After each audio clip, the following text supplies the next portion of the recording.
इस देश में प्राइम मिनिस्टर बदमाशी नहीं कर सकता। अब इस्तीफा मैं स्टेज से मांग रहा हूं, नरेंद्र मोदी तुम काबिल नहीं हो प्राइम मिनिस्टरशिप के, तुम जुगाड़ के प्राइम मिनिस्टर हो, तुम चोरी चकारी के प्राइम मिनिस्टर हो, इस्तीफा दो। अगर चुपचाप इस धर्मेंद्र प्रधान को तुमने नहीं भगाया तो तुम्हें देश भगाएगा, याद रख लो, नोट कर लो इस बात को। देश तैयार है सड़कों पर आने के लिए। और आज भूमि का मैं सारे देश के वकीलों से यह आह्वान करना चाहता हूं, आज देश वकीलों की तरफ भी देख रहा, क्योंकि हम 145 करोड़ परिवार के लोगों में से संविधान को समझने वाले लोग हैं। हमारी ड्यूटी है देश के प्रति, अपने लोगों के प्रति, अपने 145 करोड़ के परिवार के प्रति। अगर इस तरह की गुंडागर्दी करेगा, जनता की आवाज से भी किसी मंत्री को कैबिनेट से बाहर धक्के देके नहीं भगाएगा प्राइम मिनिस्टर, तो प्राइम मिनिस्टर को देश धक्के देके प्राइम मिनिस्टर हाउस से बाहर निकालेगा। ये आने वाले समय की बात बताओ मैं, ये होगा। जिस तरह के कुकर्मों पे, जिस तरह की बात पे वो आदमी चल रहा है, और यहां बात नरेंद्र मोदी की नहीं है, यहां बात है देश के प्रधानमंत्री पद की गरिमा की। ये पद हमने किसी सांड के लिए नहीं बनाया, इस पद पे बैठा हुआ आदमी सांड नहीं बन सकता, उसको जनता के प्रति जवाबदेही होना पड़ेगा। किसकी हिम्मत है भाई?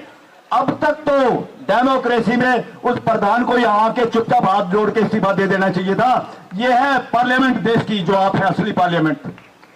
अरे तुम चोरी चकारी की पार्लियामेंट, तुमने पार्लियामेंटरी को नपुंसक बना दिया, तुमने सारी पार्टियों को टेढ़े मेढ़े तरीके से स्पीकर सभापति के आदेशों के जरिए तुमने चोरी से मर्जर करवा दिए पार्टियों के, जो गैर कानूनी है, जो बिल्कुल प्लेन कानून है।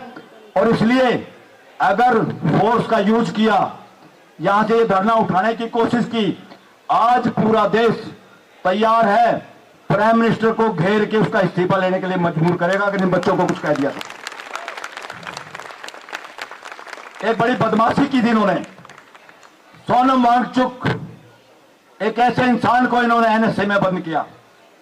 अरे भाई, बंद किया तो सुप्रीम कोर्ट तमाशा देखती रही, तारीख पे तारीख, तारीख पे तारीख।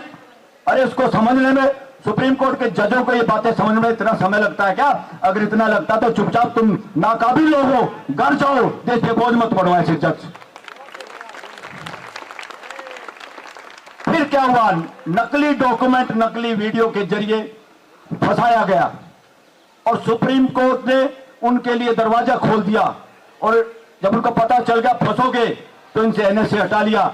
यहां सुप्रीम कोर्ट ने बदमाशी की देश के साथ। पकड़ना चाहिए था कि इन्होंने झूठे सबूत के आधार पर एनएसए लगाया था, वो टर्मिनेट करने चाहिए थे, मगर उनको बचाने के लिए, क्योंकि अगर उसकी इंडिपेंडेंट जांच होती तो जांच जाती अमित शाह पे, नरेंद्र मोदी पे, वो गिरफ्तार होते षड्यंत्र में।